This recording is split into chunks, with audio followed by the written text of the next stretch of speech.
ఒక వ్యక్తి మీద నాకు చాలా కాన్ఫిడెన్స్ ఉంది. ఆయన ఎట్టి పరిస్థితుల్లో రిలీజ్ అయ్యేటట్టు చేస్తారు. ఆయన ఎవరంటే చంద్రబాబు నాయుడు గారు.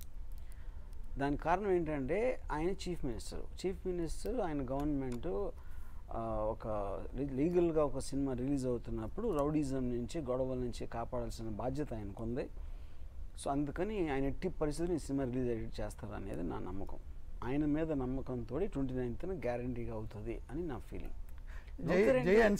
మీరు పెట్టారు కదా అర్థం కాదు. సో మీ సినిమా రిలీజ్ చేసే బాధ్యత చంద్రబాబు పౌరుడిగా ఆఫ్ కోర్స్ 100% ఆయనదే కదా బాధ్యత. As a head of the state in his position he has to uphold the law. ఇప్పుడు పద్మావత్ కేసులో 4 స్టేట్స్ మేము రిలీజ్ చేయము, లా అండ్ ఆర్డర్ ప్రాబ్లం వస్తుంది అది ఇది అని చెప్తే supreme court gave clear guide lines. Law and order disturb చేసేది రౌడీలను కంట్రోల్ చేయకపోతే అసలు సీఎం సీట్లో ఎట్లా కూర్చుంటారు అనేది that's a clear cut guide line. So నా ప్రొటెక్టర్ లక్ష్మీస్ ఎన్టీఆర్ ప్రొటెక్టర్ ఈ చంద్రబాబు నాయుడు గారు. మీరు చెప్పింది అది లా అండ్ ఆర్డర్ బ్రేక్ అయ్యే ఇష్యూ కాదు, ఎలక్షన్ వైలేషన్. ఎలక్షన్ లో impact election violation election code అండి. అది ఎలక్షన్ క్యాంపెయిన్ వేరు, కోడ్ వేరు. ఇందాక నేను చెప్పాను క్లియర్ కట్గా. ఎలక్షన్ కమిషన్ మనకి ఇచ్చింది ఏంటి, సినిమా రిలీజ్ అయ్యాక దాంట్లో చూస్తారు ఏదైనా కోడ్ను వైలేట్ చేసేది ఉన్నది, అది సెపరేట్ ప్రొవిజన్. అది సినిమా ఆపటం మా జ్యూరిస్డిక్షన్ కాదని క్లియర్గా election commission already told that thing.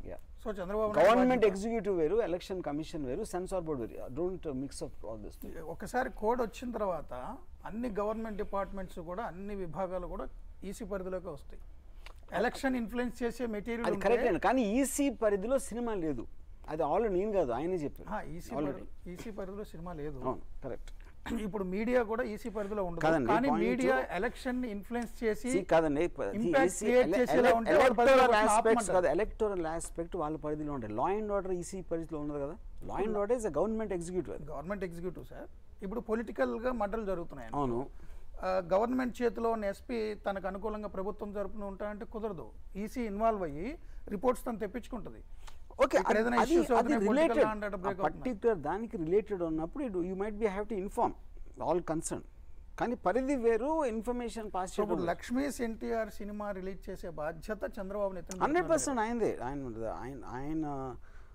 ఆయన పొజిషనే నాకు శ్రీరామ రక్ష.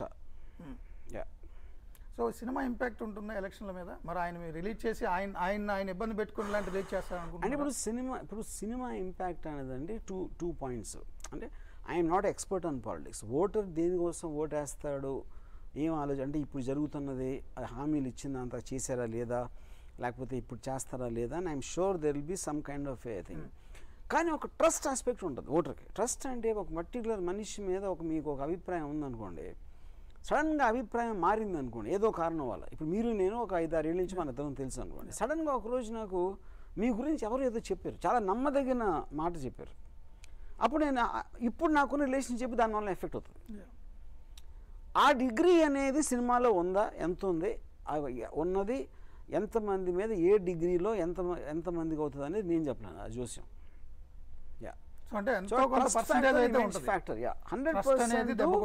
ఇమేజ్ ఫ్యాక్టర్ అనేది ఒక క్వశ్చన్లోకి వస్తుంది అనేది నా ఫీలింగ్. సో చంద్రబాబు ఇమేజ్ దెబ్బ కొట్టే లక్ష్యం తోటే మీరు రిలీజ్ చేస్తారు? నో, నేను చెప్పట్లేదు. ఎంత డిగ్రీ అని తెలియదు కానీ కాదు, ఎవరి ఇమేజ్ అని నేను చెప్పట్లేదు. సినిమాలో కొంతమంది ఇమేజ్ మాత్రం బాగా దెబ్బతింటారు. కొంతమంది ఉంది మీరు ఇమేజ్ మీరు చెప్తున్నారు, నేను చెప్పట్లేదు. సినిమాలో చాలా మంది ఉన్నారు. అది లక్ష్మీపార్వతి గారు అవ్వచ్చు, లేకపోతే సిబిఎన్ అవ్వచ్చు, లేకపోతే ఇంకెవరు వేరే చాలా మంది ఉన్నారు కదా. బాలకృష్ణ గారు. అది మీ ప్రోమోలు చూస్తే అందరికీ తెలుస్తుంది కదా. సో ఎన్నికల్ని ప్రభావితం చేసే మెటీరియల్ మీది, ఎన్నికల్ని ప్రభావితం చేసే మెటీరియల్ అయితే మీది ఎంత పర్సెంటేజ్ తెలియదు. ఇప్పుడు ఏది మెయింటైన్ చేసినా ఎక్కడో ఒక చోట ఏదో ఒక ఎఫెక్ట్ ఉంటుందండి. That is what expression is about. ఎవరో ఒకరికి ఓకే. కానీ పాయింట్ ఏంటి, ఇప్పుడు నన్ను ఆపడానికి ట్రై చేస్తాను అనుకోండి, ఎప్పుడు ఆపడానికి ట్రై చేస్తారు, మీరు నిజాన్ని దాచడానికి ట్రై చేస్తారు, కానీ అది నిజం కానప్పుడు వాళ్ళ దగ్గర నిజం ఉంది అనుకున్నప్పుడు ఎందుకు ఆపడానికి ట్రై చేస్తారు? అబద్ధాలు విపరీతంగా ప్రచారం చేస్తే అబద్ధం కూడా నిజం అనుకుంటారేమో అని. కానీ అది ఎలాగో చేస్తున్నారు కదా, ఎవరు చేయట్లేదు. మీరు పొద్దున్న రెగిస్తే సిబిఎన్ గారు కానీ జగన్ గారు కానీ everybody all the time are making allegations on somebody else. అది తప్పిస్తే వేరేది ఏం మాట్లాడతారు? అసలు పొలిటికల్ లీడర్ మాట్లాడేదే ఎలిగేషన్. సో మీరు బాలకృష్ణ మీ సినిమా ఇస్తానని ఇవ్వకపోవడం వల్ల కక్ష సాధింపుగా ఎలక్షన్ టైంలో తీస్తున్నారు సినిమా. ఇప్పుడు మీరు అన్నీ మిక్స్ చేస్తారు. ఇంతవరకు ఏమో ఇది ఒకటి చెప్పారు, ఇప్పుడేమో బాలకృష్ణ గారిని ఈ సినిమా అంకితం ఇస్తాం ఆల్రెడీ చెప్పాను. మీరు బాలకృష్ణ సినిమా అంకితం ఇస్తారు, అది ఆ సినిమా బాధ్యత చంద్రబాబు నాయుడు మీద వేస్తారు. కరెక్టే, కానీ నిజం కూడా అదే అండి, నిజం కూడా అదే. అది మీరు నవ్వుతున్నారు కానీ నిజం అది బేసిక్గా. కాదండి బాలకృష్ణ గారు నన్ను కథానాయకుడు టాపిక్ టచ్ చేయకపోతే నేను లక్ష్మీజీ ఎన్టీఆర్ చచ్చితే తీసి ఉండదు, అది నాకు ఐడియా కూడా వచ్చింది కదా, పాయింట్ 1. అందుకని నేను ఆయనకు అంకితం వస్తున్నాను. ఎందుకంటే నాకు నిజంగా నేను తీసిన చాలా సినిమాల్లో I feel this is very emotional and very close to my heart అని నా ఫీలింగ్. అందుకని కృతజ్ఞతతో నేను బాలకృష్ణ గారు అంకితం ఇస్తున్నాను సినిమా, పాయింట్ 1. పాయింట్ 2 అండి, ఇప్పుడు ఇది ఈ సెకండ్ ఏంటి మీరు చెప్పా, సిబిఎన్ గారు హెడ్ ఆఫ్ ద స్టేట్, ఆయన ముఖ్యమంత్రి స్టేట్కి. అప్పుడు డెఫినెట్లీ ఈ సినిమాని కాపాడాల్సిన బాధ్యత ఆయన మీద ఉంది నాకన్నా ఎక్కువ. కానీ మీరు చెప్తున్నారు కదా ఎలక్షన్ల మీద ప్రభావితం చేసేలా డిగ్రీస్ తెలియదు, ఎంతో కొంత. ఎందుకంటే ట్రస్ట్ ఇమేజ్ ఒక ఫీల్ ఫ్యాక్టర్ తోటి ఒక పర్టికులర్ జరిగింది. కానీ దాని గురించి ఎంతమందికి తెలుసు, ఎలా తెలుసు, ఏదో వేరే విధంగా తెలుసా అనేది అది నేను గేజ్ చేయలేను ఆ నంబర్. కానీ ఇప్పుడు మీరు యూట్యూబ్లో చూసారు అనుకోండి ఇన్సిడెంట్ గురించి, మీరు 100 వర్షాలు వింటారు. ఎవరు ఏది నమ్ముతారు ఏంటి అనేది మనకు తెలియదు ఎంతమంది. కానీ దానికి ఎవరి ఇమేజ్ దెబ్బతింటుంది నాకు తెలియదని మీరు అది నాకు తెలియదు. అది మీ ప్రొడ్యూసర్ వైసీపీ, లక్ష్మీ పార్వతి గారు ప్రధాన కార్యదర్శి వైసీపీ, వాళ్ళు మీతో డబ్బులు పెట్టించుకుని మీతో సినిమా తీయించుకుని వాళ్ళ ఇమేజ్ పాడు చేసుకోవడానికి ఎలక్షన్లోగా రిలీజ్ చేసేమని అంత పోటీ ఎందుకు పడతారు? ఆల్రెడీ స్టార్టింగ్లోనే మీకు ఆన్సర్ చెప్పా, మీరు మళ్ళీ అదే అడుగుతున్నారు. ఇప్పుడు నేను ఏం చెప్పను. కాదు పాయింట్ మీరు ట్వీట్ చేశారు, నేను రాకేష్ రెడ్డి ఇప్పుడు జగన్తో ఉన్న ఫోటో మీరు ట్వీట్ చేశారు కాదని నేను ఒక పాయింట్ చెప్తా. ఆఫ్ కోర్స్ నేను చాలా చేశాను, ఎందుకు మేము తిరుపతి అందరం కలిసి వెళ్ళాం, అది చేసాం, అది నేను అదేం డినై చేయట్లా. అది ఇప్పుడు యాజ్ ఎ ఫిల్మ్ మేకర్ నేను స్టోరీ తెస్తానండి, దాంతో ఎవరు కలిసారు, ఎవరు పక్కన ఉన్నారు, ఏం చేశారు అనేది ఎవరో ఒకరు ఎక్కడో చోట ఉంటారు కదా 100%.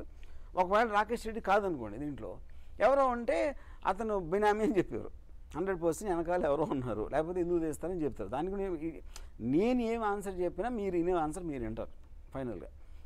అందుకని నేను ఏమన్నాను, అవును అనుకోండి, మీ తృప్తి కోసం అవును అనుకోండి, కానీ still it becomes a view point. ఇప్పుడు ఇదే మాట ఎవరు అంటలేదు అంటున్నా, బీజేపీ కూడా అంటుంది, నరేంద్ర మోడీ సస్సూర్కో చురీ మారా అని చెప్పాడు కదా. ఇది ఎంతమంది ఎన్ని సంవత్సరాలు ఆయన ఫ్యామిలీ మెంబర్స్ అన్నారు, తర్వాత విడిపోయిన వాళ్ళు ఎవరు అనలేదు, ఎవరు అనలేదు చెప్పండి. బీజేపీ ప్రచార కథానాయకుడిగా నరేంద్ర మోదీ అలా అన్నారనుకోండి, వెన్నుపోటు పొడిచారు, నువ్వు అద్వానికి పొడిచావు టీడీపీ వాళ్ళు అంటారు, బట్ రాముని ఏమనాలి, మీరు పొలిటీషియన్ కాదు కదా. అది మీరు ఒకే నుంచి ఏమో నేను వైసీపీ కోసం యాక్ట్ చేస్తానంటారు, మళ్ళీ ఏమో నేను న్యూట్రల్ అంటారు. మీరు రిలీజ్ చేస్తున్నది సినిమా, అవును, నాది క్రియేటివ్ బ్రెయిన్, నా వ్యూ పాయింట్ అంటున్నారు. కాదండి, ఐదర్ నేను న్యూట్రల్ పర్సన్ అవ్వాలి, లేకపోతే వైసీపీ కోసం పనిచేస్తాం, కదా మీరు చెప్పాలి. కానీ అదే అంటున్నా, నేను న్యూట్రల్ పర్సన్ అంటున్నాను, కాదు మీరు వైసీపీ అంటున్నారు. వైసీపీ అనుకున్నప్పుడు అదే కదా అనేది, అల్లు అనేది అదే, సినిమా అనేది అదే.